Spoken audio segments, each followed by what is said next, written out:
Bonsoir à toutes et à tous et bienvenue dans cette nouvelle émission. Quel plaisir de vous retrouver si nombreux. Je crois qu'on n'a jamais été si nombreux sur une émission en simultané. Quel plaisir de vous avoir pour le débrief de la prépa, du mercato. On va avoir plein de choses à aborder avec, comme vous pouvez le voir, une nouvelle asset de live pour ceux qui sont pas présents sur Twitter. Plein de nouvelles choses. Aussi des émissions un peu plus interactives. On va essayer que ce soit pas trop long pour vous. Confirmez-moi dans le chat qu'on m'entend bien. Vous le savez, j'ai toujours des petits problèmes avec le son. Sapiens, Simon, est-ce que vous m'entendez bien, les gars? Nous, on Parfaitement. t'entend parfaitement. Et Nickel. bonsoir à tous. Quel plaisir de vous retrouver. C'est vrai que, bon, enfin, voilà, je vais pas refaire le même laïus que sur Twitter, mais je vous avais un peu abandonné cet été. Là, je suis revenu motivé. J'ai vu que vous étiez aussi motivé à reprendre les émissions et tout. Donc, ça fait plaisir. Et il y a du contenu intéressant et alternatif qui arrive la semaine prochaine. Il y a déjà deux émissions de bouquins en plus du débrief la semaine prochaine. Donc, j'ai pas encore ni l'heure ni les jours, mais ça va arriver là. Ça va arriver la semaine prochaine, ça va être cool. Encore des trucs interactifs. On va être parti, vous le voyez sur la droite, on a une nouvelle slide, si je peux dire, ou en tout cas un nouvel affichage qui va me permettre de mettre des images, de mettre des sons, de mettre des stats, etc. Et donc là, pour commencer, vous le voyez dans le programme du soir, on va parler de la préparation.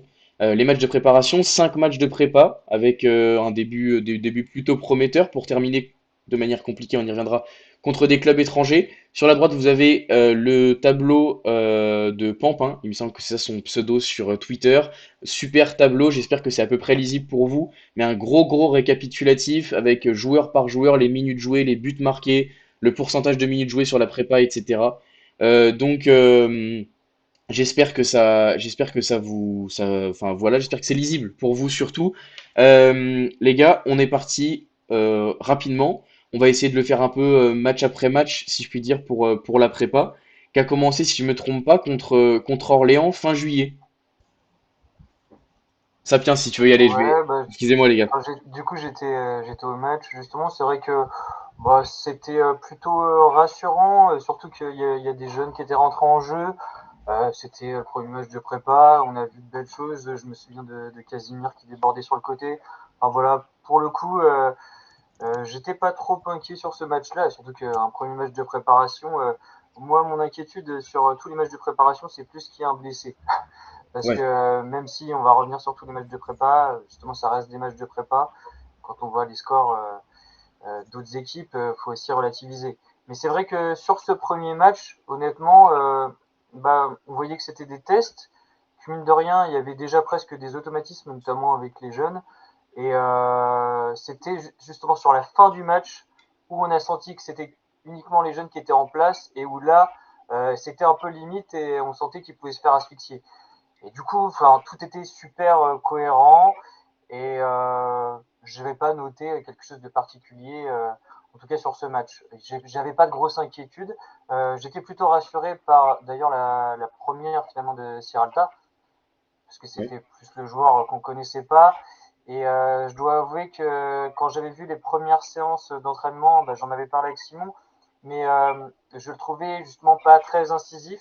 Même d'un point de vue gabarit, il avait pas trop d'épaules, il est arrivé, il était un peu frêle. Et là, au premier match de préparation déjà, avec les séances physiques et de muscu et tout, il avait déjà repris un peu plus de volume.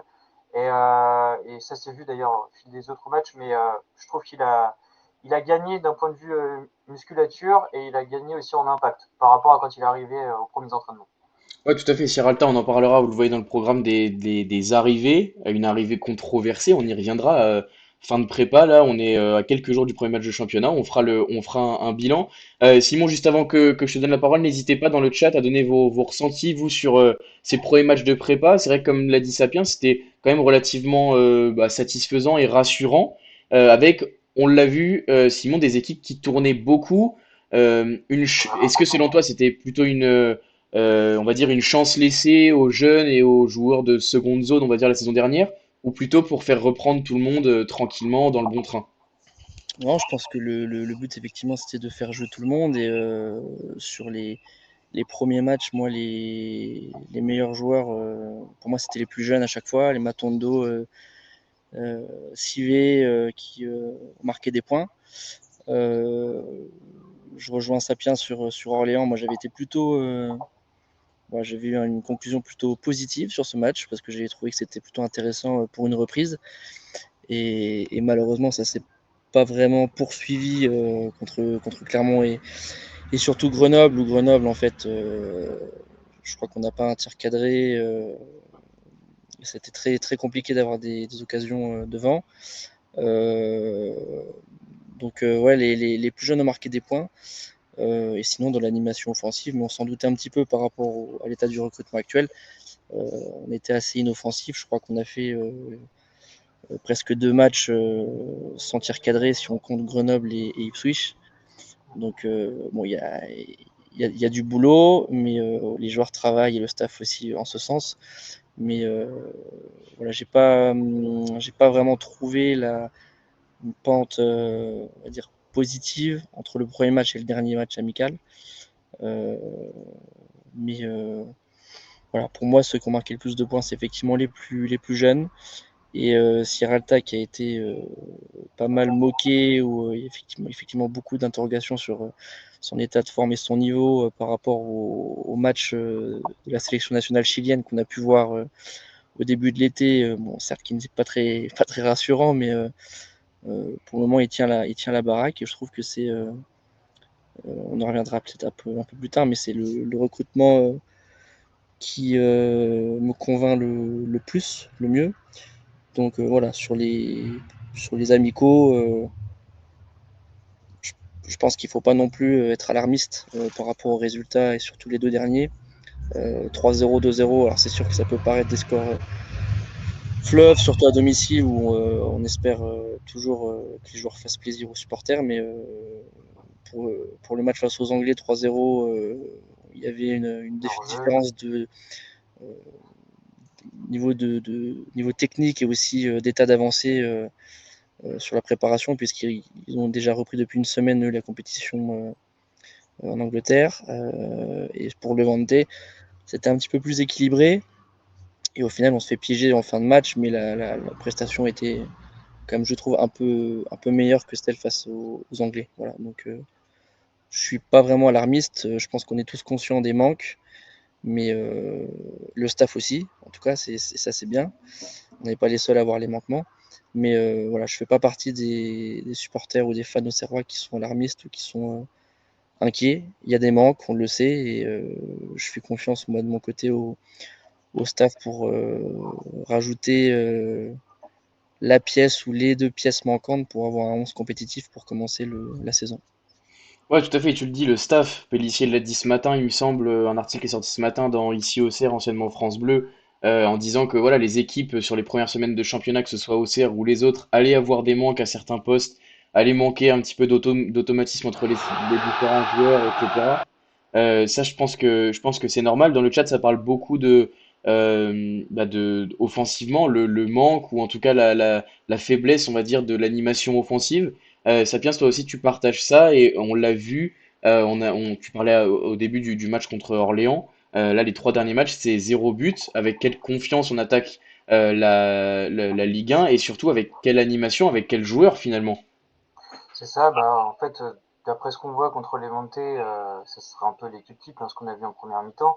Et c'est vrai que bah, ça semble être Sinayoko en pointe. Donc Sinayoko en pointe, je pense qu'on a déjà testé un petit peu l'an dernier. Donc la problématique, c'est que oui, il arrive un petit peu à déborder, mais sauf que bah, il y a toujours la précision. Donc, il a annoncé aussi dans la presse qu'il allait peut-être mettre 15 ou 20 buts cette année, cette saison. Je veux bien y croire, hein. Il faut de la confiance pour un attaquant, mais voilà, disons que j'ai mis quelques doutes par rapport à ce qu'on a vu depuis ces dernières années. Et c'est vrai que bah, avant, bah, on marquait peu de buts avec nos attaquants.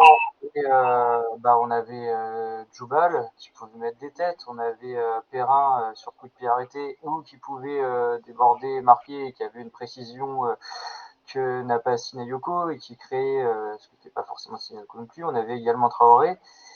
Et du coup, c'est vrai que là, en jouant de la même manière que la saison précédente, on a l'impression quand même qu'il nous manque des pièces clés qu'on n'a pas forcément.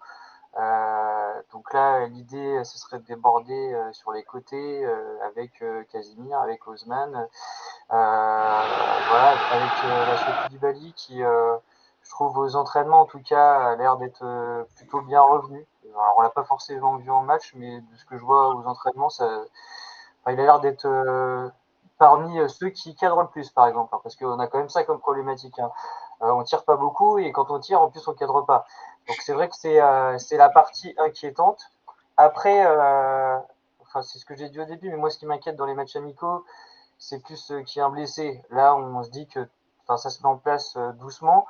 Juste après le stage à Vichy, moi j'avais échangé un tout petit peu avec le staff en direct. Et eux, ils étaient super contents de leur prépa, ils étaient super contents du groupe, que tout se passait bien, que c'était fluide. Donc c'était avant ces 2 derniers matchs, mais ça n'empêche que selon eux, voilà, tout se passait bien, ils étaient heureux du groupe. Malgré tout, comme le dit Pellissier, il le dit souvent en conférence de presse, hein, il sait que le mercato il est jamais fini jusqu'à la fin, jusqu'au bout. Et je pense que c'est aussi compliqué pour eux quand tu vois des joueurs clés un peu du vestiaire. Quand on a vu le départ de Florian Hayé, d'après ce que dit Pellissier, c'était pas forcément quelque chose qui était souhaité parce qu'il avait un peu le rôle que peut avoir Hassan Diousé en étant remplaçant mais cadre du vestiaire, un exemple pour les autres. Donc je pense que il manque des pièces importantes sur le terrain, mais il manque aussi des pièces importantes maintenant dans le vestiaire, ce qui fait que c'est ce qui peut faire qu'il y a un déséquilibre et une crainte d'un point de vue supporter, mais ça n'a pas l'air d'être le cas en tout cas du staff. Ouais, ouais, je suis d'accord, il y a des manques. C'est la fin de ma prise de parole. Ah merde, je vous entends plus. C'est bon, je t'entendais plus, Adieu. Ouais, je vois que le live bug un petit peu. Dites-moi si à l'écran, vous aussi les viewers, Ah, vous avez un peu de bug. Non mais normalement au niveau du son, c'est nickel. C'est plutôt au niveau de l'image où j'ai l'impression que ça déconne un petit peu. N'hésitez pas à me dire si ouais le effectivement, moi je t'entends en décalé.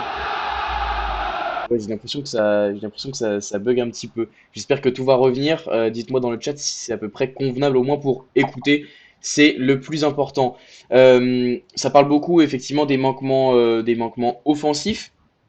Malgré quelques ventes, ça a quand même assez peu racheté. Finalement, on a assez peu investi, euh, malgré quand même des ventes, un mercato avec des recettes extraordinaires, entre guillemets, pour la GIA dans le contexte actuel. Euh, le son, ça va, mais ça l'a. Ok. Ok, bon, on va essayer de faire comme ça. J'espère que ça va tenir. Je sais pas si c'est ma connexion ou mon ordi. Je suis désolé. Ouais, donc pour finir sur la pré-saison et faire la transition justement vers les départs, les arrivées, le mercato, il y a obligatoirement, comme vous l'avez dit tous les deux, Simon et Sapiens, des joueurs qui doivent arriver. D'autres qui vont peut-être voir slash sûrement partir. Mais je voyais par exemple, on en parlera un peu après, il y a eu la rumeur Sinali Diomandé aujourd'hui avec une offre aux alentours de 5 millions. Est-ce qu'on doit laisser partir ce type de joueur avec une belle valorisation pour essayer de recruter devant? Quel argent on a à investir? Ça va être des questions auxquelles on va essayer de répondre juste après. En tout cas, ça fait vraiment plaisir de vous avoir si nombreux, je tiens à le préciser, avant de parler du mercato. C'est un peu assez extraordinaire. Donc je suis vraiment content de vous avoir si nombreux et j'espère que c'est le genre d'émissions qui vont vous plaire. En tout cas, on est parti pour ça, pour la suite enfin, pour cette saison 3. Donc j'espère qu'il y aura un maximum de gens entre vous qui seront avec nous. Sachant que si c'est pour voir Sapiens et Simon, les plus grandes stars de l'émission, ils sont assez souvent là, hein. C'est-à-dire que s'il faut les faire venir ensemble pour avoir une affluence comme ça, ce sera fait, vous inquiétez pas, c'est des intervenants de qualité. Bref, parlons un petit peu mercato, faut enchaîner parce que des stars comme ça sont pris assez facilement. Ils ont un emploi du temps très chargé, donc il faut pas les déranger trop longtemps. Passons au mercato. La prépa, on l'a dit, il y a des choses rassurantes, il y a des choses un peu plus inquiétantes. On parlera après du match contre l'Orient. Ce sera aussi un moment pour revenir sur les certitudes au moins qu'on a eues pendant cette prépa. On en a parlé un peu avec Francisco Sierralta. Parlons des départs. Premièrement, on va parler du négatif avant le positif. Simon, si tu veux démarrer sur les départs, une petite fenêtre s'affiche à la droite de votre écran pour voir les différents départs ainsi que les clubs et le montant, sachant que c'est marqué montant inconnu pour Florian Hayé. D'après la Ligue suisse, on parlerait plus ou moins de 500 000 euros. pour Florian Hayé. Donc je rappelle les départs de Hayé, Perrin, Aristide Zossou qui est parti en prêt à Dunkerque, Djoubal, Adicéam et Ange-Loïc Ngata, pardon, qui sont partis gratuitement. Simon, je te laisse y aller. Ouais, sur Florian Hayé, alors moi, pour avoir discuté un petit peu avec des tweetos suisses, ils m'ont confirmé que le Servette n'avait pas pour habitude de mettre des gros montants sur les transferts. Donc effectivement, on peut. Moi, j'avais eu deux montants qui circulaient. J'avais vu 500 000 effectivement via le site et sur le forum, des personnes avaient pu parler d'un montant de 2 millions. Ce qui est sûr et certain, c'est qu'on n'a pas vendu Hayé pour 2 millions. Ça, c'est sûr et certain. Euh, sur la sortie de Pélissier juste après son départ, j'ai trouvé ça un petit peu étrange. Alors, c'était peut-être de la langue de bois, mais la veille de son départ, il fait une interview pour indiquer que effectivement Florian Hayé va quitter le club et qu'il était limite déçu de ce choix-là parce que quand il expliquait que il expliquait qu'il fallait un petit peu diminuer l'effectif en termes de nombre, il ne pensait pas spécifiquement à lui. Donc voilà, si c'est de la langue de bois ou sa vraie parole, je ne sais pas. Mais je pense que moi, il fallait qu'il parte, il fallait dégraisser devant. J'aurais peut-être plus pensé à Baer en priorité, mais peut-être que ça viendra. Sur les autres départs, on a perdu nos deux électrons offensifs, Gaëtan Perrin et Ahmed Junior Traoré, qui bah, nous faisaient prendre des points, nous faisaient marquer, nous faisaient des passes décisives. Donc effectivement, on ne peut pas les remplacer comme ça. Clairement, pour le moment, ils n'ont pas été remplacés parce que Casimir, qui a été recruté, et Haussmann, pour moi, c'est pas vraiment le même personnage. C'est des personnes qui vont plutôt vite sur les côtés, mais qui sont pas forcément des bons meneurs de jeu ou des joueurs qui sont là pour mettre l'avant-dernière passe ou la dernière passe pour amener des occasions de but. Et c'est justement les problèmes qu'on a actuellement offensivement quand on regarde les amicaux. Ces joueurs-là n'ont pas été remplacés et du coup, on se retrouve avec une animation offensive en deçà de ce qu'on pourrait espérer quand on est en Ligue 1.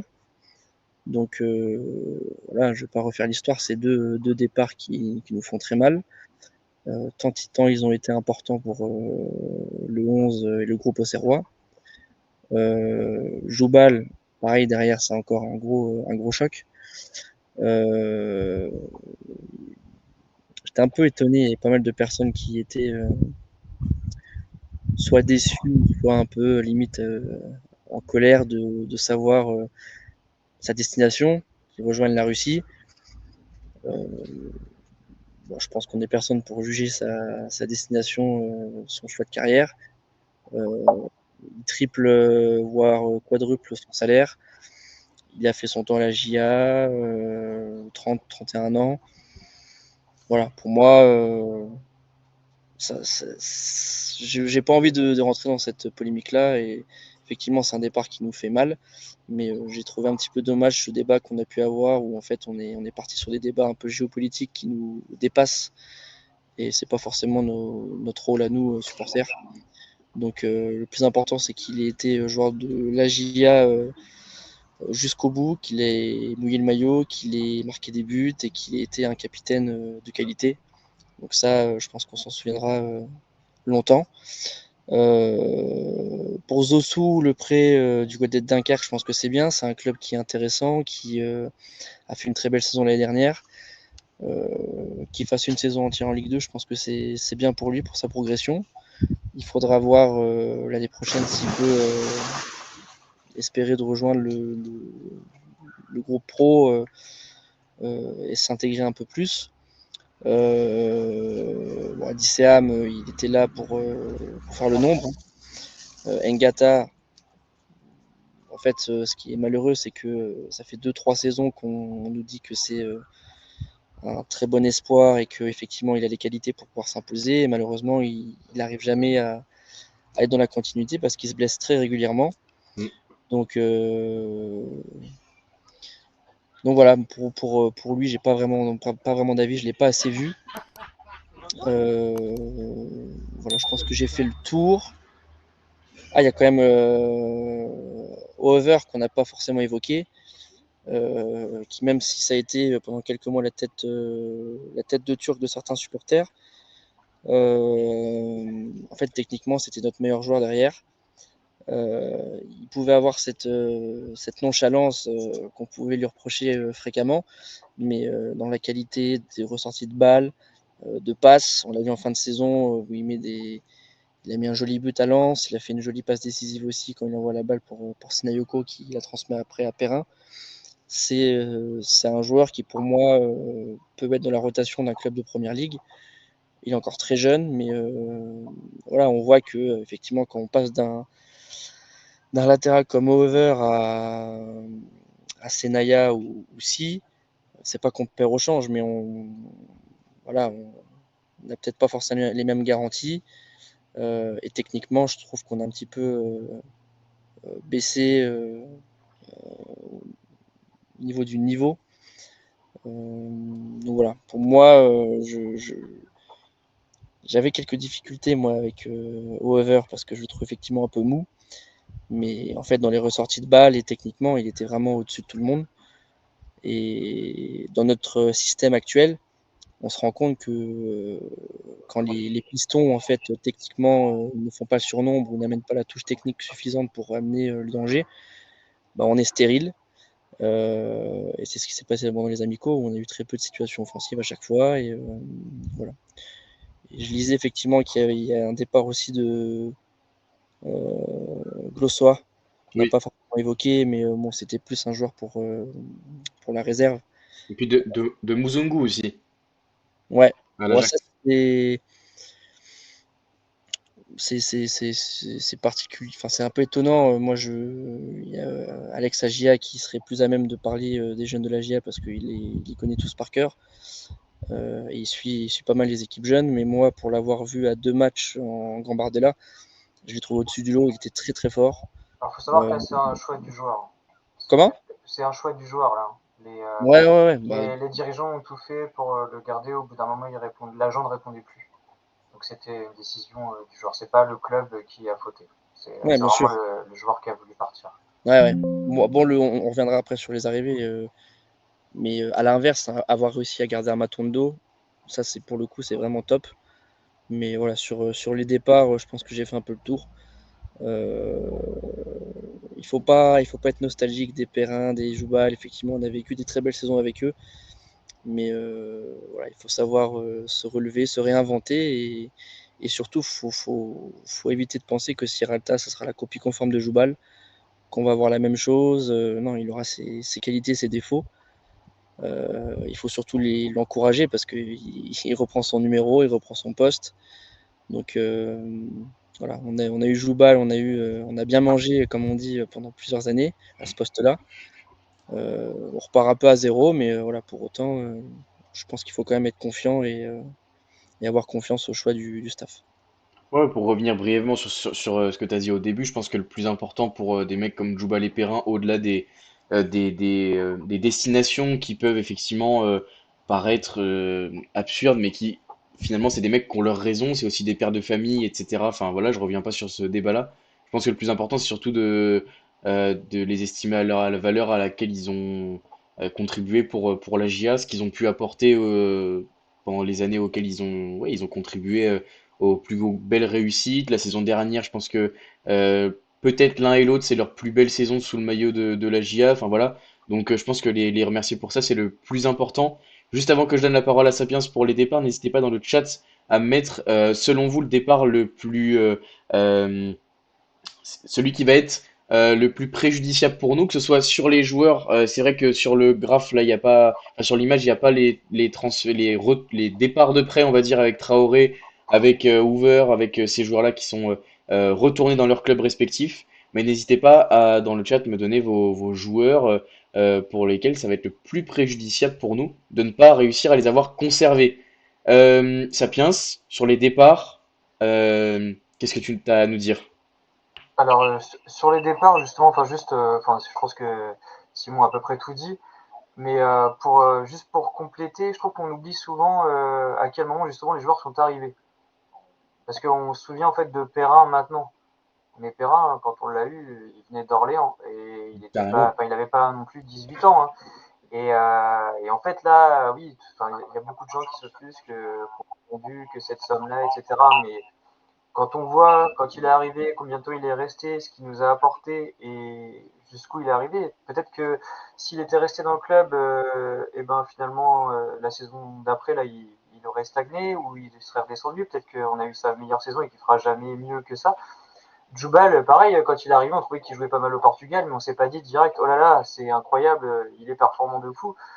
Non, ça a été une montée en puissance progressive. Donc c'est pareil quand on va venir sur les arrivées. Mais c'est vrai que les arrivées qu'on a là, en fait, on est entre guillemets mal habitué parce que là, on a des joueurs qu'on a presque jamais eu, qui devraient avoir une qualité qu'on n'attendait pas. Enfin, la première fois, on est monté en Ligue 1. Quand on voit qui est arrivé, c'était pas non plus incroyable, hein. Donc là, en fait, on est déjà à se dire, oh là là, moi le premier, hein, quand je vois Ousmane, quand j'ai vu les vidéos, j'ai fait, putain, c'est la première fois que je suis hypé par un joueur comme ça et tout. Je fais le premier entraînement, je fais, ah, il a pas l'air d'être bien en forme dans son assiette. Et puis au fur et à mesure des matchs, je me dis, ouais, effectivement, ça a pas l'air foufou, mais je pense que dans les pronos, justement, je disais peut-être en deuxième partie de saison, parce que je pense qu'il va y avoir un temps d'adaptation. Mais c'est vrai qu'on en attend peut-être trop des joueurs qui ont une valeur financière et on n'est pas habitué à ça en fait. Avant, on avait des joueurs qui soit arrivaient libres, soit qui n'avaient pas forcément de valeur financière et qui progressaient. Et là, en fait, comme il y en a certains qui ont un peu de valeur, on se dit oh là là, tout de suite, ça va peut-être exploser. On est presque trop gourmand, donc ce qui est normal parce qu'on a des départs importants. Mais je pense qu'il faut quand même un petit temps d'adaptation. Et ça, on l'oublie un peu, on juge juste le départ. Alors, il y a ça, il y a aussi, mine de rien, l'affect. Parce que Djoubal, Perrin, voilà, ils ont aussi marqué le club, parce que Djoubal, c'était le capitaine. Perrin, certes, il a fait une saison extraordinaire, mais il y a aussi des buts importants qu'il a marqués quand il y avait les barrages contre Saint-Etienne. Enfin, il y a plein de trucs qui nous ont marqués émotionnellement, nous, les supporters. On demande à des gens qui suivent la Ligue 1, ils vont dire ouais, Perrin, Traoré, ils ont fait quelques trucs sympas, mais ils se disent pas ouais, c'est les stars de la Ligue 1. On a aussi notre vision de supporters du club, et ce qui est normal. Donc pour l'instant, ouais, les départs, c'est vrai que c'est des gros départs, mais pour moi, outre le jeu, mon inquiétude, je crois, est encore plus grande dans le vestiaire que dans le jeu. Parce que je trouve que c'était quand même c'est un peu comme si d'un coup, je sais pas, on travaille dans une société, on est habitué à avoir les mêmes cadres et on a nos habitudes avec certains et que d'un coup ils sont plus là et que les rouages se font plus de la même manière. Et c'est plus ça en fait qui m'inquiète plus que le fonctionnement. Et je trouve que d'un point de vue, on parlait de Casimir, Osman, alors Sierralta c'est moins le cas, mais d'un point de vue charisme pour l'équipe, des meneurs, etc., je ne le ressens pas pour l'instant dans les arrivées. Ouais, Et c'est ça qui m'inquiète. je suis d'accord avec toi et bien que j'ai pas encore expérimenté la vie en entreprise de mon jeune âge, les mecs qui partent au-delà de leur aspect sur leur importance sur le terrain, Perrin, Djoubal, on a des gars de vestiaire, Florian Hayes, je pense que Adiciam c'était un joueur plus en retrait, mais qui avait son importance dans le groupe gardien, etc. Mais quand je vois des joueurs comme Traoré, je pense qu'il avait pris de l'importance dans le vestiaire au fil de la saison. Je pense qu'Anoa Masengo avait de l'importance au sein du vestiaire.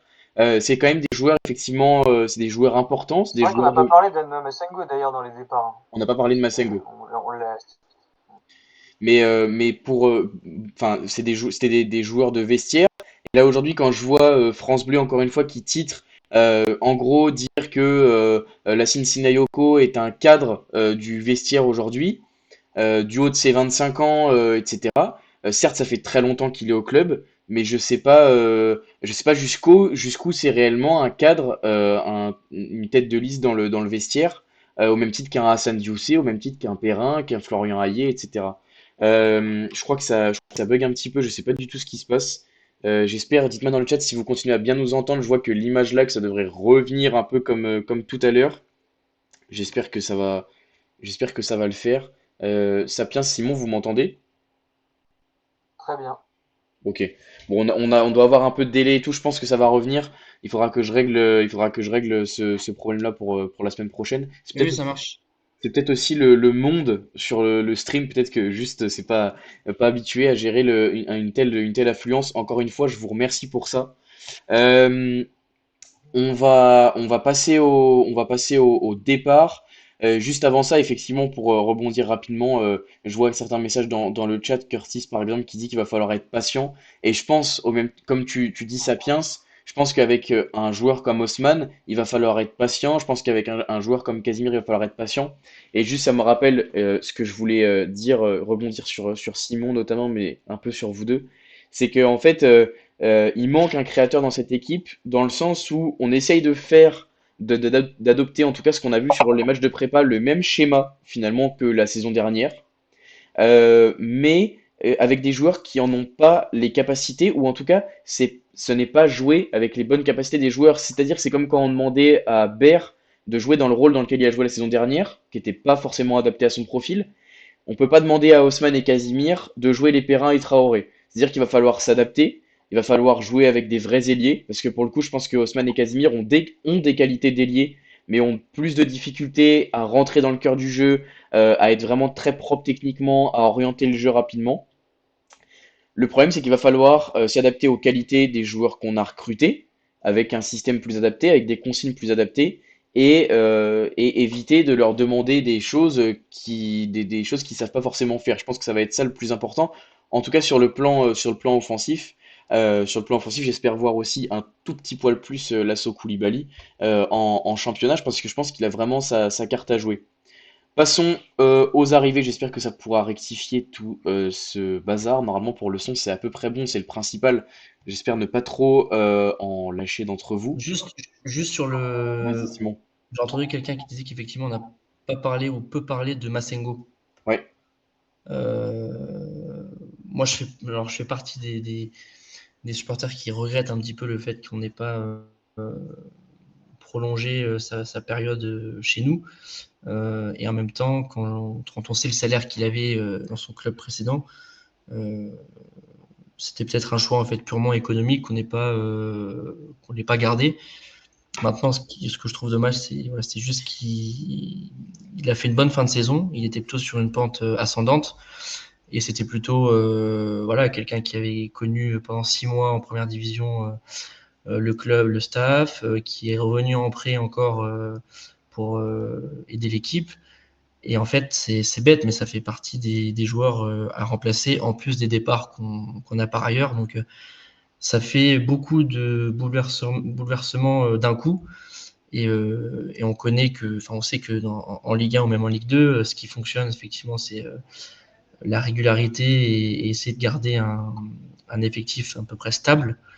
Et là, on a quand même pas mal, à toutes les lignes, on a quand même pas mal de changements et d'incertitudes. Donc voilà, on a préféré prendre un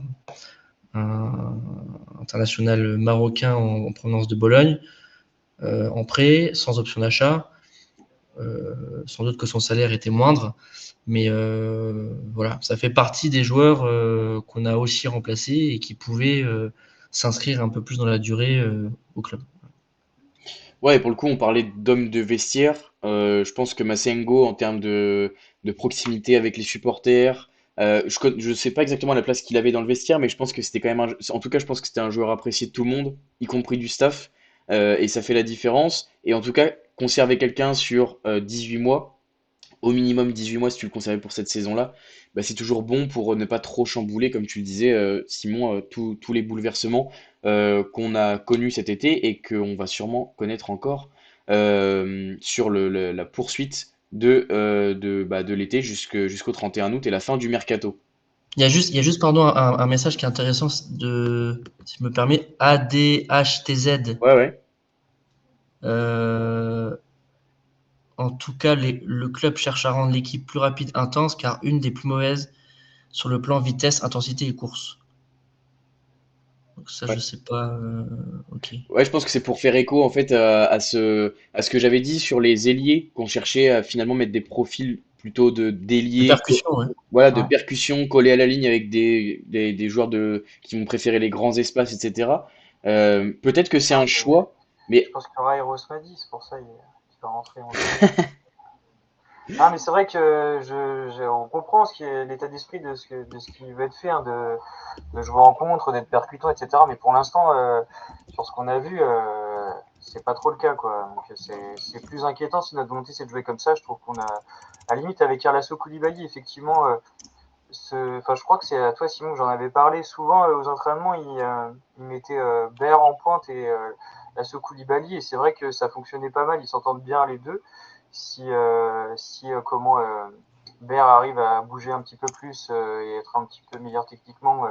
D'ailleurs, il a fondu un petit peu, je trouve. Remarque, vu le volume musculaire qu'il avait, c'est pas compliqué. Mais je trouve qu'il a fondu un peu. Donc ça peut être aussi une carte à jouer. Mais pour l'instant, je trouve que si la volonté c'est de mettre de la vitesse et d'être percutant sur les côtés, c'est pas de cette manière qu'on joue. Et même si on jouait comme ça, j'ai peur quand même. Donc voilà, pour l'instant j'ai des craintes moi à tout niveau, à part peut-être ce qu'on voit en défense. ouais, je suis d'accord. Là où finalement il y avait peut-être un des plus gros chantiers de cet été, et où on va pouvoir en parler avec l'arrivée de Francisco Ciralta, on n'était absolument pas convaincu. Je crois que personne n'était convaincu par ce recrutement-là. Finalement, à 3-4 jours de la reprise du championnat, c'est peut-être là où on a le plus de certitude et où on est le plus rassuré, avec aussi l'arrivée d'El Azouzi qui va avoir ce rôle un peu hybride. Simon, si tu veux parler un peu des arrivées, là, voilà, vous avez le tableau récap des arrivées. El Azouzi, Osman en prêt, Laminsi qui est arrivé gratuitement, tout comme Josué Casimir, Marvin Mm. Senaya et Francisco Ciralta sont arrivés. Senaya, je ne sais pas exactement la somme que ça représente. Ciralta, on parle de entre 1,5 million et 2 millions. Pour Francisco Ciralta, si tu veux parler un petit peu des Ouais, arrivées. Juste avant, ouais. Simon, dans le chat, n'hésitez pas à me donner votre, selon vous, voilà, cette fois-ci, le joueur qui est arrivé qui va être le plus percutant, on va dire, qui va en tout cas nous permettre de briller cette saison en Ligue 1. Ouais, juste avant la petite analyse, je rebondis juste sur le message de R du M que je trouve intéressant. Il met ces dernières années, la JA a toujours su compter sur une ou deux individualités au-dessus, Aine, Traoré, Perrin. Vous n'avez pas peur qu'il manque ce joueur supérieur cette année? Ouais, en fait, typiquement, c'est vraiment ce qu'on était en train d'évoquer. Et pour le coup, je pense, qu'il nous manque actuellement dans l'effectif, ce joueur qui peut faire changer le cours d'un match, qui peut en une passe amener le danger. Donc non, c'est une bonne question et je pense que le club, et Pellissier l'a dit, on a recruté des joueurs effectivement sur les côtés de percussion à travers Haussmann et Casimir, mais il nous manque ce joueur en fait qui porte le ballon, qui rentre dans l'axe, qui fait des dédoublements, enfin voilà, Qui a une lecture du jeu. Moi, je trouve que ce qui manquait, c'était clairement, il manque un numéro 10. franchement, j'ai regardé une partie du match de Levante ce midi et tu vois que la balle tourne et qu'il y a des trucs c'est facile hein, quand tu regardes l'extérieur, tu te dis mais là, non mais passe là, écarte sur la largeur. Et en fait, t'as l'impression que il n'y a pas un joueur qui lit bien le jeu, qui arrive bien à porter vers l'avant et ce qu'on avait avant. Mais même, par exemple, Kevin Danois, enfin, je le trouve en dessous là sur les matchs de préparation. Enfin, voilà, il y a plein de choses qui sont un peu une spirale négative qui, j'espère, que sont que sur les matchs de préparation, mais qui font que je suis moins confiant, quoi. Ouais, je suis d'accord avec toi et il va falloir. Alors, justement, Simon, je rebondis sur El Azouzi. Est-ce que selon toi, ce profil El Azouzi de central sans ballon qui remonte au milieu avec ballon, est-ce qu'il va pouvoir nous permettre de faire monter un milieu d'un cran, Kevin Danois très sûrement, et donc d'avoir un relais, on va dire, entre le milieu et l'attaque plus haut qui va pouvoir orienter? Est-ce que Danois a les qualités et est-ce que tu penses que c'est un schéma qui va être mis en place sur les prochains matchs? Alors, je pense que à court terme, c'est l'idée qu'a le staff, effectivement, parce que on n'a pas ce joueur relais au milieu qui fait le lien entre le milieu et l'attaque. Maintenant, devoir mettre tout le poids offensif de relais à Danois, je pense que c'est un peu beaucoup pour lui. Et je pense qu'il n'a pas forcément les capacités pendant une saison d'être le numéro 8 au milieu de terrain et qui fait le lien entre le milieu et l'attaque. Pour moi, la meilleure option, effectivement, ça serait de recruter une sorte de numéro 10 pour jouer dans l'axe, mais qui soit aussi en capacité de jouer sur un côté. Mais par contre, pour Azouzi, il l'a fait aux Jeux Olympiques avec le Maroc. Il avait été très très bon d'ailleurs. C'était un des meilleurs Marocains. Il était dans une défense à 3 derrière et il avait tendance en fait à porter le ballon et à monter et être finalement une sentinelle devant la défense. Euh, et en fait, techniquement, moi, de ce que j'ai vu face à Levante, ça a été un des joueurs les plus propres techniquement, qui faisait pas forcément des choix compliqués, mais qui était propre dans la transmission. Euh, il va nous faire du bien, forcément. Je pense qu'il va très vite sortir de la case remplaçant ou super sub parce que en défense centrale, en fait, avec Sierralta, euh, on est obligé d'avoir en plus d'Akpa, un joueur qui porte le ballon, qui fait des bonnes relances, qui soit juste en fait techniquement. Donc pour moi, qu'il soit dans une défense à 3, axe droit ou sentinelle au milieu de terrain, il a toutes ses chances pour devenir titulaire. Je pense que Owusu et Danois ne pourront pas effectivement faire toute la saison titulaire. Il y aura forcément des remaniements, des changements. Mais moi, je le vois bien devenir petit à petit titulaire en fait. Ouais, ouais, Ouais, je te rejoins sur ça. Ouais, ouais. Vas-y, Elliot, excuse-moi. Non, non, non, non, non, non, mais en fait, je voulais juste confirmer comme toi ce que disait Simon sur là, en plus, avec, on le sait, les rumeurs en défense sur Diomandé, sur Ocho, Diomandé qui est de toute façon suspendu pour la première journée. euh, Il y a sûrement pas mal de chances qu'on voit El Azouzi commencer. Il a commencé le match amical, c'est pas pour rien. Il y a beaucoup de chances qu'il commence le match dimanche dans un registre de centrale qui décroche et qui monte. Je vois Ewen dans le chat qui met le nouveau Isaac Touré dans un autre registre, je pense. Mais ce défenseur qui va dézonner, qui va sortir de la ligne à 3. Après, comment est-ce qu'on va gérer? C'est-à-dire, est-ce qu'on va demander aux latéraux, du coup, de venir couvrir la montée du milieu? Comment est-ce qu'on va gérer? Je peux pas vraiment le dire pour le moment.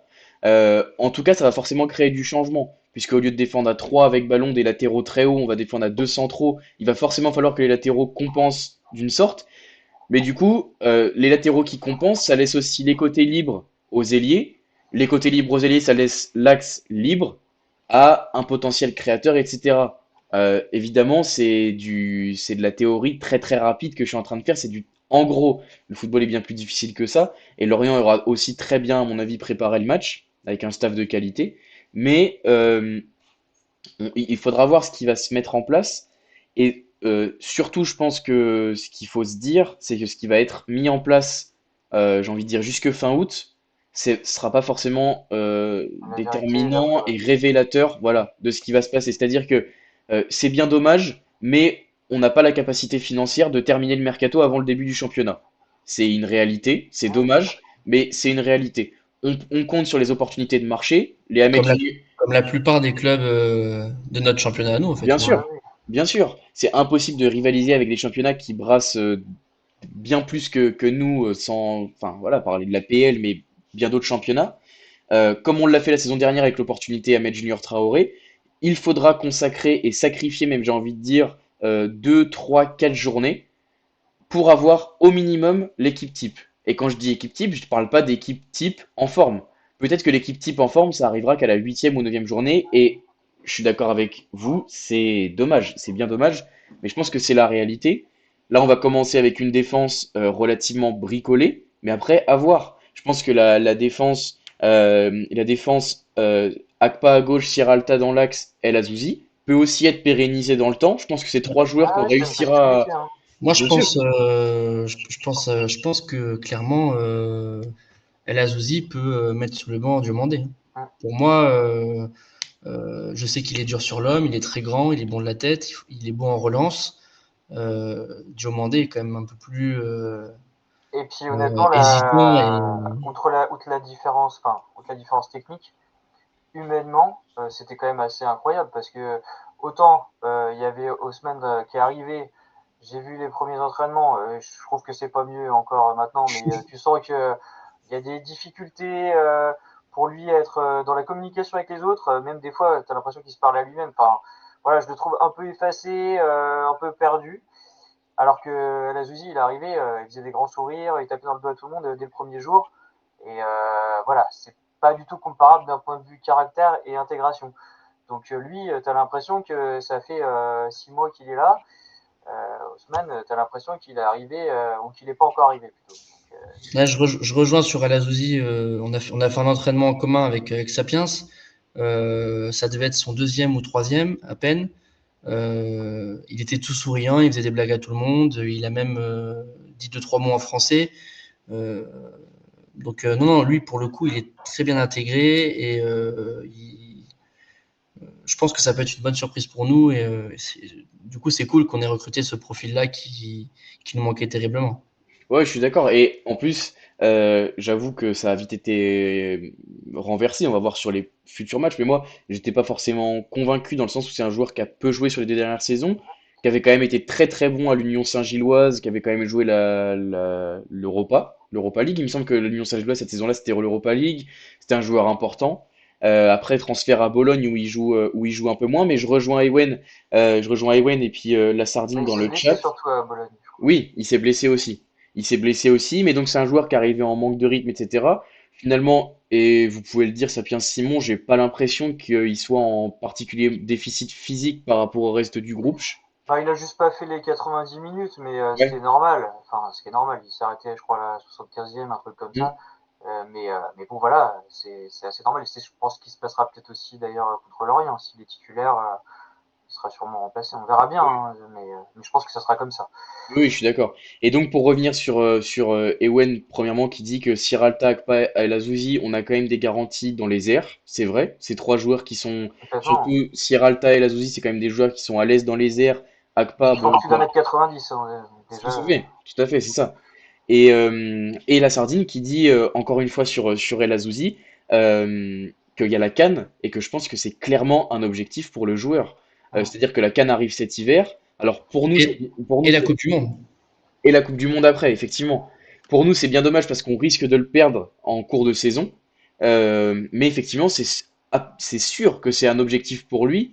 Et c'est d'ailleurs peut-être ce qui nous a permis de recruter, enfin de pouvoir le recruter. C'est qu'il avait vraiment envie d'un club, à mon avis, où il va avoir du temps de jeu. Là, il va avoir du temps de jeu dans un des 5 plus grands championnats. S'il fait 4 super bons mois, ça peut lui permettre d'avoir une place dans le groupe du Maroc pour la CAN. Ouais, Et c'est sûr que c'est un objectif pour lui.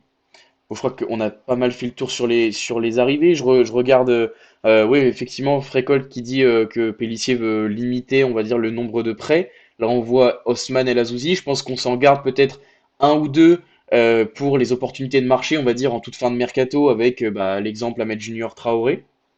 Sachant qu'Osman, c'est quand même un prêt avec option d'achat, là où El Azouzi, c'est pas le cas. Mais voilà, on va voir. Effectivement, Lohan dit c'est dommage de ne pas avoir Doha sur El Azouzi. Effectivement, peut-être qu'on s'en mordra les doigts dans 9-10 mois de ne pas avoir mis une option d'achat sur El Azouzi. On verra bien. On verra bien. En tout cas, je crois qu'on a fait à peu près le tour sur les arrivées. Marvin Senaya, moi j'étais super content de le voir arriver parce que je pense que c'est un joueur qui peut coller à la DA Christophe Pellissier. Malgré tout, c'est pas du tout les mêmes qualités qu'Hoover. Je pense que la qualité technique, comme tu l'as dit Simon, on y perd, c'est sûr. Après, je pense que c'est un joueur qui peut être AGA compatible et qui peut être AB Deschamps compatible, dans le sens où c'est vraiment le chien de talus, quoi, si je peux utiliser cette expression. C'est vraiment le dalleux. Il lâchera jamais rien. Je pense que s'il y en a un qui doit aller sauver un ballon sur la ligne, ce sera lui. S'il y en a un qui doit faire un dernier tacle, enfin, je pense que ce sera lui vraiment. Je pense qu'il a ce don de lui. Et je pense qu'on pourra être content. Il a quand même joué pas mal de Ligue 1 avec Strasbourg. Et surtout, c'est un joueur qui arrivait pleine bourre, entre guillemets, parce qu'il avait joué 6 mois. Je crois qu'il était prêté 6 mois à Lausanne. Et oui, il avait eu quand même beaucoup de temps de jeu. Josué Casimir, j'en voyais dans le chat qui disait que ce serait la recrue euh, la plus déterminante pour notre saison. On verra, je pense que c'est un joueur qui a des qualités, il connaît la Ligue 1. Et moi, ce que j'ai trouvé très positif, c'est de booker le recrutement rapidement. et aussi qu'on prenne Casimir au Havre. Alors on connaît la situation financière du Havre, surtout à ce moment-là, qui était vraiment Hum. périlleuse, mais on arrive à choper des joueurs au Havre, c'est-à-dire que on vend un projet plus alléchant que celui du Havre, euh, Et il a refusé Nantes aussi.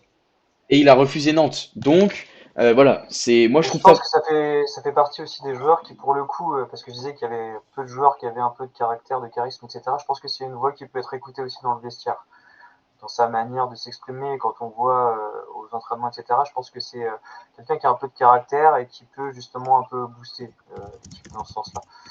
Donc c'est vrai que autant Haussmann, je redis, mais il est transparent, mais à plusieurs niveaux. J'espère vraiment que d'un coup, il va se remettre dans le droit chemin. On a l'impression qu'il veut presque trop bien faire, tout de suite vouloir marquer, tout donner, dribbler toute la défense, frapper. Enfin, voilà, je pense que il a besoin de se sentir bien. Et en fait, moi, mon sentiment extérieur, c'est que pour l'instant, il se sent pas forcément hyper bien là. Alors voilà, c'est juste un ressenti, c'est son interprétation. Hein. Mais autant, je reviens sur El Azuzi, c'était incroyable, quoi. Autant lui, on sent que c'est comme sa manière de se déplacer. T'as l'impression qu'il marche tout le temps sur des œufs, quoi. Tu vois, ouais, c'est ma crainte et j'espère qu'il va vite nous surprendre et faire un peu ce qu'on a vu en vidéo. Ouais, je suis d'accord parce que en plus, comme c'est précisé dans le chat, pour le coup, ça c'est un prêt avec OA. Et je pense qu'il faut pas penser que l'option d'achat, ce sera pas possible de la lever parce que bien qu'elle soit à 16 millions, je pense qu'avec une opération bancaire, s'il y a une garantie de retour de plus 5, plus 10 derrière, je Oui, pense qu'il y aura possibilité de se faire prêter suffisamment de liquidité pour lever l'OA et le revendre directement derrière. Donc Haussmann, avec possibilité de plus-value, c'est quand même très très très beau. Après, à 16 millions, on lèvera pas l'option de 16 millions si c'est pas pour le revendre derrière. On pourra pas, ce sera pas possible, ça c'est sûr. Mais pour une potentielle plus-value, ce sera possible. Voilà, et ben R du M, c'est pas la première fois qu'on me dit que je ressemble à Maxence Cacré.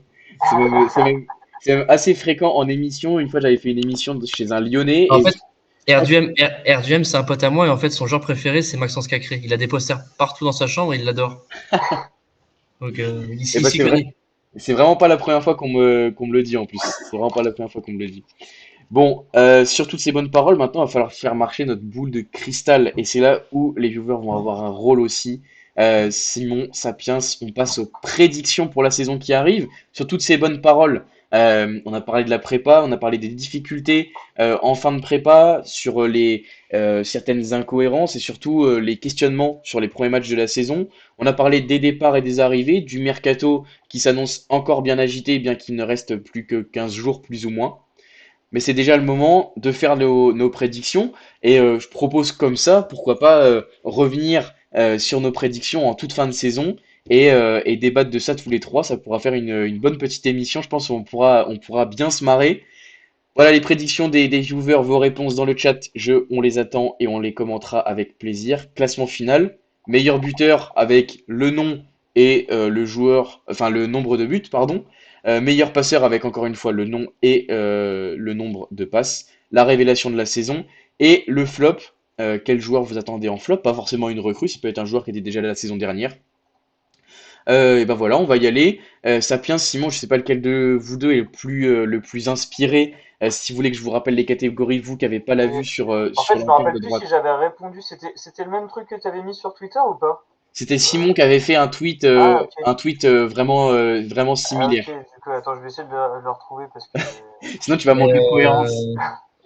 Non, mais j'ai pas répondu, j'ai pas répondu. Justement, je lui avais dit, je réponds pas tant que le mercato est pas fini.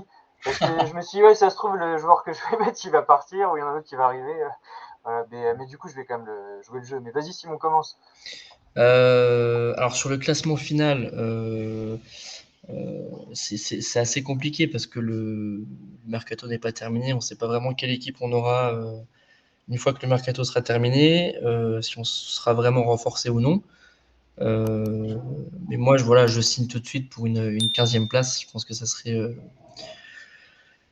serait très bien de pouvoir se maintenir de nouveau une année supplémentaire en Ligue 1. Ouais, excuse-moi de te couper, Simon. Ouais. D'ailleurs, la 15e place, je vois dans le chat les toutes premières prédictions qui arrivent, c'est en gros, on va se sauver à la dernière saison, on va Ça va être une saison compliquée. 15e place, en gros, c'est maintien sur le fil, quoi. Ouais, moi je suis plutôt d'accord.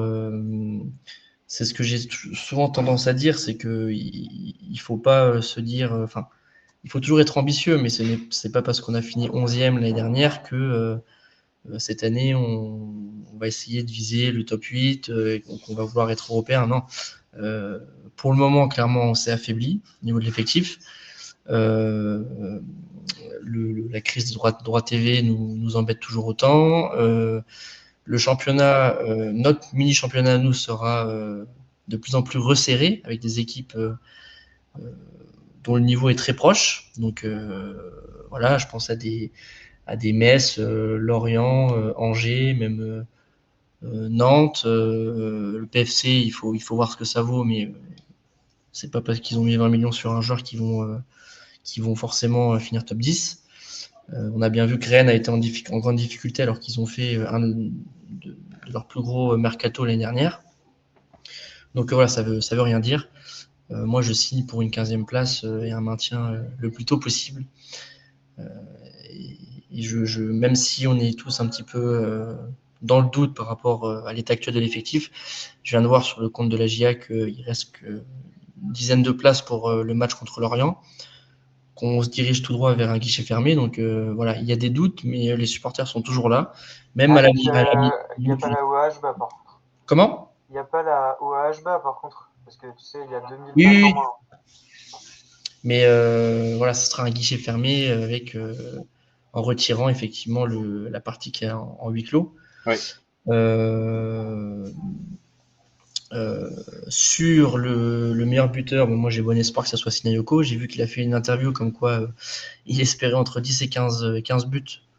Non, Je... non, il a dit Ah non, s'il en entre met 15 et 10, 20. ouais, voilà. S'il en met 10, il n'est pas content. Oui, Donc c'est ça ça. sera entre 15 et 20. Donc bon, Sinayoko, je l'aime bien. Il est gentil, il est ambitieux. Il prend son rôle de cadre à cœur. Tant mieux, c'est top. Mais pour moi, s'il met entre 8 et 10 buts, ça sera déjà très intéressant. Il sera sur une pente ascendante. Mais voilà, Sinayoko qui nous met plus de 10 buts, j'y crois pas une seule seconde. Sur le meilleur passeur, moi j'avais mis Danois parce qu'en fait, à l'instant T, on n'a pas pour moi de passeur. Donc pour moi, c'est soit Danois ou une recrue. La révélation, c'est compliqué parce que Siralta, franchement, c'est mon transfert préféré. Je l'adore. J'ai parlé un petit peu avec lui en espagnol. Il est super sympa. Il est l'inverse de l'image qu'il renvoie sur le terrain, en fait. Donc, c'est assez marrant. Et il est très heureux à Auxerre. Il l'a dit, il l'a redit. Et il y a El Azouzi qui s'est très bien intégré, qui pour moi sera très intéressant dans notre jeu. Pour moi, ça joue entre les deux là. Et sur le flop, compliqué, mais malheureusement, je mettrai Haussmann parce qu'on l'a pas assez vu pendant la prépa, qu'il a du mal a priori à s'intégrer, qu'il est un petit peu en retrait pour le moment. J'espère qu'il va nous faire mentir, mais voilà, j'étais un peu dubitatif par rapport aux commentaires que j'avais pu voir des supporters hollandais par rapport à sa saison au prêt là-bas. Effectivement, il disait que c'était un tout droit avec je pousse la balle et je cours, et il était très maladroit devant le but. Donc c'est plus ou moins ce qu'on a vu depuis un mois. Donc voilà, j'espère qu'il va nous faire mentir, mais pour moi, ce serait ça ce flop. Et juste, je me permets juste Vas-y, Simon. ainsi, j'ai vu dans le chat qu'il y avait une question sur les joueurs qui voulaient partir parce qu'on en a parlé sur le forum. Donc voilà, moi de source sûre, JD Mensa aurait demandé à partir. C'est pas vraiment une surprise, mais apparemment c'est assez redondant et la demande est assez forte de sa part. Voilà. Donc pour ceux qui posaient la question, vous avez votre réponse. JD Mensa aurait des envies d'ailleurs. Voilà. Bah, brièvement sur Mensa, juste vite fait pour qu'on puisse terminer, parce qu'après il y a encore une petite prédiction et ensuite on parlera vite fait de Lorient. Mensa, c'est pas étonnant, premièrement. De deux, faut répondre à la demande parce que la saison prochaine il sera en fin de contrat, il reprolongera pas et il partira gratuitement, alors que cette saison, on peut en tirer un petit peu. Il a des saisons de Ligue 1 dans les jambes, il a une saison, une top saison, une ou deux top saisons de Ligue 2, une ou deux, une, deux, une saison de Ligue 2 l'année où on est champion. Il fait une super saison. International ghanéen, on peut en tirer un petit peu malgré sa seule année de contrat, mais il faut y aller s'il veut partir. D'autant plus que je le connais pas personnellement, mais c'est le joueur, s'il veut, s'il ne veut pas, il fera pas l'effort. Enfin, je vois bien ce type de joueur.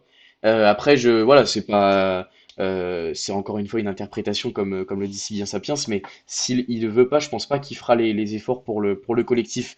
Dans le chat, je vois des 10e places, je vois des 12e places, d'autres qui nous voient un peu plus en difficulté avec 14e, 15e place. Les meilleurs buteurs, on voit du Casimir, on voit du Sinayoko beaucoup.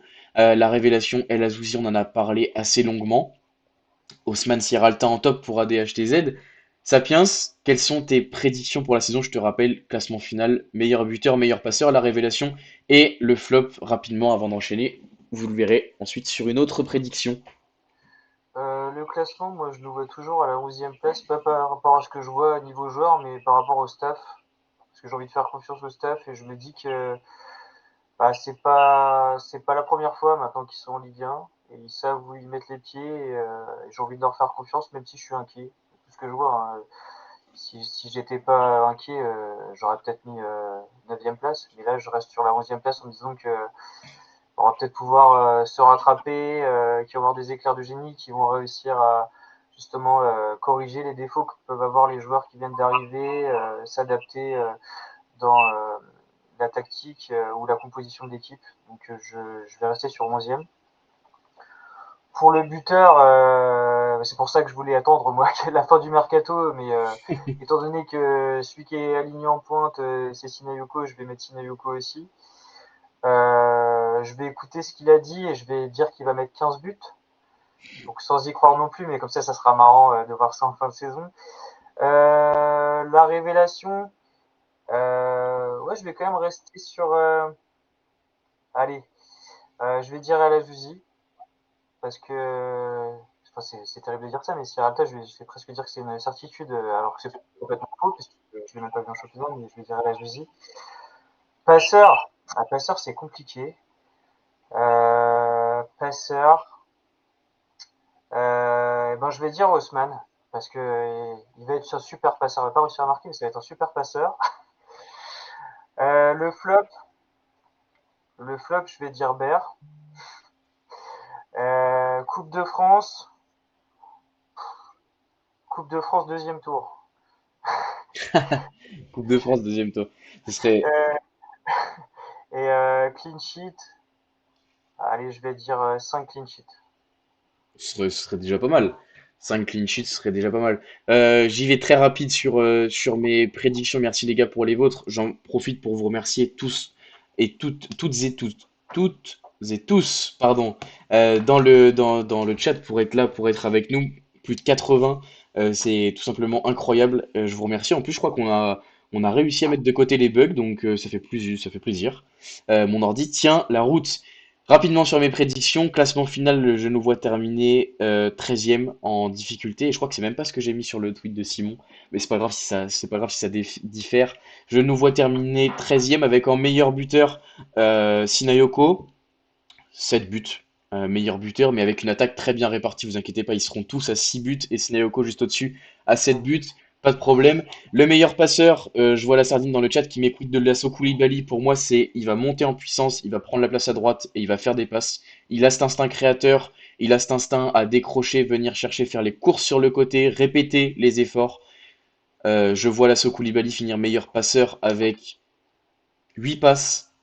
La révélation de la saison, ce sera évidemment Rudy Matondo, révélation de la saison, puisque c'est notre crack, il a fait un Euro U17 de malade mental.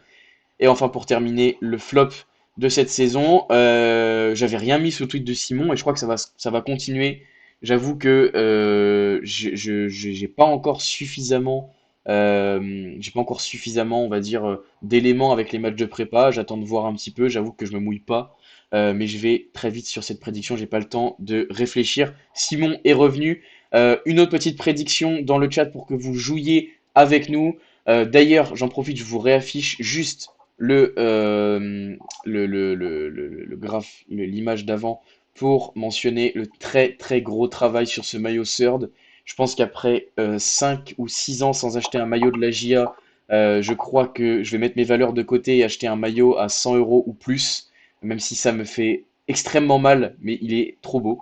Donc je vais aller à la boutique ce week-end et on verra si je craque ou pas, je vous tiendrai au courant. Mais si en tout cas pour ces prédictions, on se retrouve début juin. Début juin, je vous donne rendez-vous début juin 26 pour une émission tous les trois pour les prédictions. Ce sera très rigolo à mon avis. Je cache, vous avez vu l'image. Simon, est-ce que tu nous entends? Est-ce que tu nous as récupérés? Ah ouais, j'entends. Super. Très très rapidement dans le chat, le classement après 5 journées, ou plutôt le nombre de points si vous préférez, sachant qu'il y a réception de Lorient, déplacement à Nice, Nantes et réception de Monaco, Toulouse. Simon, si tu veux démarrer très très rapidement, qu'on puisse aborder vraiment très vite le match contre Lorient et terminer à 19h. Ouais, du coup, je nous vois gagner à domicile contre Lorient. Je vois un nul à Nice, un nul à Nantes, 3-4-5, une défaite à Monaco et un nul contre Toulouse à domicile. Donc moi, je verrai 6 points sur les 5 premiers matchs. Ok. 6 points, sachant que c'est un début de saison, Lorient, Nantes, Toulouse en alternance avec entre les deux, enfin entre les trois, entre chaque Nice, Monaco, des matchs enfin, plus compliqués. 6 points après 5 journées. Sapiens, quel est ton pronostic? Du coup, on est d'accord, c'est les 5 premiers matchs. Hein. Ouais, Parce les que 5 Toulouse. premiers matchs, Lorient, Nice, Nantes, Monaco et Toulouse. Alors, Lorient, je vois comme une victoire, 3 points. Nice, ouais, on peut peut-être faire un match nul, 4. Et Nantes-Auxerre, je vois match nul aussi. Auxerre-Monaco, pour moi, on perd. Auxerre-Toulouse, on gagne. Ça fait quoi, 7 points? 7 points, ok, vous êtes relativement proche. Je vois dans le chat 4 points, 3 points, 5 points. Vous n'êtes pas très optimiste, les gars. Lorient, ça fait 3 points, selon moi. Nice, ça va être compliqué. Nantes en déplacement à la Beaujoire, allez, on va dire 1 point. Ouais, finalement, mes pronostics vont pas être beaucoup plus optimistes. Ça fait 4 points. Monaco à la maison, ce sera pas prenable. Et Toulouse en déplacement, victoire, à la maison, pardon, victoire, ça fait 7 points. Ouais, c'est ce qui arrive un peu dans le chat, 6 points, 7 points. Une victoire puis 4 défaites pour El Meror, seulement 3 points. Ce serait compliqué d'être allé perdre à la Beaujoire et d'avoir perdu Toulouse, ce serait dommage, mais après 5 journées, on sera peut-être mi-septembre, j'ai envie de dire. Donc c'est possible, en fonction des arrivées tardives relativement. On verra ça. Curtis nous dit 7 points. Rapidement, et pour finir cette émission sur la réception de Lorient, on a tous les trois pronostiqué une victoire. Simon, quel match tu vois très rapidement qu'on puisse terminer à 19h? Moi, je vois une victoire 1-0. Corner, tête de Sierralta. Voilà, vu Ok, qu'on ne sait pas forcément se créer des occasions, je pense qu'il n'y aura que les coups de pied arrêtés pour avoir une chance de marquer. Donc, pour moi, ça viendra d'un corner. ça, premier match de la saison, Sierralta, chouchou du public. On book ça, c'est emballé pour toute la saison. Sierralta, le nouveau chouchou. Et on fait une musique, enfin une chanson ultra au son du Chili. Sapiens, quel est ton Oh, c'est rien pronostic pour ça. le match contre Lorient? Ouais, pareil, petite victoire, je vois 2-1. Alors, je suis pas sûr non plus des coups de pied arrêtés parce que le problème c'est pareil hein, sur le coup de pied arrêté. Donc oui, éventuellement, on a des grands maintenant, mais en tout cas, pour les matchs de prépa, on n'a pas trop vu de but ou autre sur coup de pied arrêté. Donc je sais pas. Je dirais que Lorient marque un but en contre. Et nous, un but sur coup de pied arrêté et un but où Haussmann déborde et met un but magnifique. Et ça lui donne la confiance pour la suite, évidemment. Parfait, ça me va Et aussi se comme faire victoire. scénario. Ça me va aussi comme scénario. Allez, moi je vais dire 2-0 comme la sardine dans le chat. 2-0, je vais dire, avec but de Koulibaly en super sub et un but de Lassine Sissoko qui lance son compteur et qui n'aura donc plus que 19 buts à mettre pour aller au bout de ses pronostics. Messieurs, il est 19 h et on a tout traité, c'est historique. Je vais pouvoir vous C'est lâcher à parfait, l'heure. parfait. Je vais pouvoir vous lâcher à l'heure, mais avant ça, je tenais vraiment à remercier les nombreuses personnes qui ont été là ce soir. J'espère que ça va continuer. Comme je vous l'ai dit, la semaine prochaine, des émissions arrivent. D'abord, lundi, le débrief. La semaine d'après, ça va arriver progressivement. Je vais essayer de faire des trucs qui vont changer un petit peu, des trucs qui vont être voilà, un peu plus interactifs. J'espère que cette émission vous aura plu. Sapiens Simon, c'était un plaisir de partager cette première de la saison avec vous. Je pense que vous êtes mes stars. Je pense que vous êtes mes stars, tout simplement. Je vois pas d'autres explications. Merci Donc, à toi, Elliot, de faire cette émission, de faire participer. Et c'est sympa pour les supporters. Nous, on est content de participer. C'est sympa pour les supporters aussi pour avoir tout le suivi. Parce que c'est vrai que des fois, on peut avoir des infos ou des contacts un peu plus proches avec le staff ou d'autres personnes. Et c'est sympa de pouvoir le partager avec tout le monde. Et c'est grâce à toi qui fais l'émission. eh ben, écoute, Et moi, je me permets de te féliciter pour la nouvelle interface et pour tout le travail qui a été fait pour permettre que l'émission ait un peu un vent de fraîcheur, si on peut appeler ça comme ça.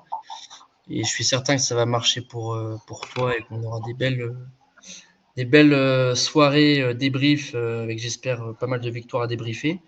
Et pour terminer, je veux juste passer un petit coucou parce que j'ai ramené 2-3 copains qui sont pas forcément fans de la JA, mais ils ont fait l'effort de se connecter pour écouter ce qu'on avait à dire. Donc un gros bisou à Robin, à Adrien, à Maxence, à Gauthier. Et puis voilà, j'ai encore au fond de moi l'intime conviction que je vais les faire aller à la Baie des Champs et qu'ils s'abonnent dans quelques années. ils vont s'abonner au stade, à la baie des Briefs et ils vont devenir fidèles du lundi soir. Ça, ce serait C'est complètement sûr, dingue. Complètement c'est sûr. dingue. Les gars, n'hésitez pas à venir, surtout si vous êtes fan de foot au-delà de l'AGA. Ici, on parle tactique, on parle jeu et tout ça dans la bienveillance, comme vous le voyez, avec des intervenants de qualité comme ça. C'est le maître mot de l'émission, pardon. Il fallait que je bafouille avant de terminer. Je vous remercie une nouvelle fois de votre présence, Sapiens, Simon. Pour les absents ou ceux qui ont pris en cours, dispo dès demain sur YouTube et Spotify en podcast, comme